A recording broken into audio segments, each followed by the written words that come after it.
గుంటూరు జిల్లా తాడికొండ కూటమి ఎమ్మెల్యే అభ్యర్థిగా తెనాలి శ్రావణ్ కుమార్ నామినేషన్ దాఖలు చేశారు. వైసీపీ అరాచక పాలన నుంచి ప్రజలు విముక్తి కోరుకుంటున్నారని, కూటమి అధికారంలోకి వస్తుందని ఆశాభావం వ్యక్తం చేశారు. స్థానిక తహసీల్దార్ కార్యాలయంలో ఎన్నికల అధికారి గంగరాజుకు నామినేషన్ పత్రాలు సమర్పించారు. తాడికొండ అడ్డరోడ్డు నుంచి తహసీల్దార్ కార్యాలయం వరకు భారీ ర్యాలీ నిర్వహించారు. ర్యాలీలో ఆయనకు మద్దతుగా ఎంపీ అభ్యర్థి పెమ్మసాని చంద్రశేఖర్, కూటమి నేతలు హాజరయ్యారు.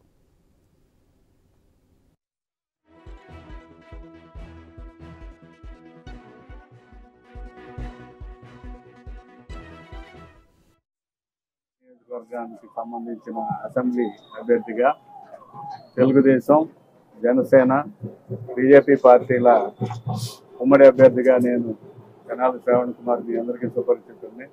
ఉమ్మడి అభ్యర్థిగా నేను పోటీ చేస్తా ఉన్నాను. ఈరోజు పెద్ద ఎత్తున తెలుగుదేశం కుటుంబ సభ్యులు, జనసేన నాయకులు, కార్యకర్తలు, బీజేపీ నియోజకవర్గ ఇన్ఛార్జి మరియు కార్యకర్తలు అందరూ కూడా కలిసి, మరియు మా పార్లమెంట్ అభ్యర్థి డాక్టర్ పెమ్మసాని చంద్రశేఖర్ గారి సారథ్యంలో నామినేషన్ దాఖలు చేయడం జరిగింది.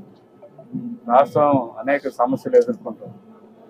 రాష్ట్ర సమస్యలతో పాటు దుర్మార్గమైన పరిపాలన కొనసాగుతాం. రాక్షస పరిపాలనలో అక్రమ కేసులు, మరి జైళ్ల పాలు చేయటం, తాడికొండ నియోజకవర్గ అభ్యర్థిగా అరాచకానికి ఎండింగ్ అయ్యేటువంటి రోజు ఈరోజు శ్రావణ్ కుమార్ గారి నామినేషన్తో స్టార్ట్ అవబోతా ఉంది.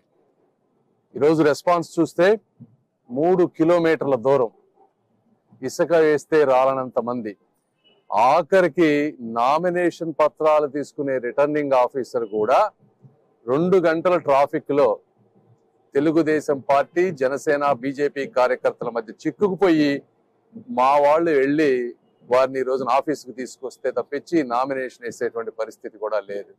ఇంతటి ప్రజాస్పందన ఎందుకంటే ప్రభుత్వం మీద ఉన్నటువంటి వ్యతిరేకత, అదేవిధంగా మా శ్రావణ్ కుమార్ గారు నీతి నిజాయితీతో ఈ చుట్టుపక్కల ప్రాంతాన్ని, పేద వర్గాలని ఏ విధంగా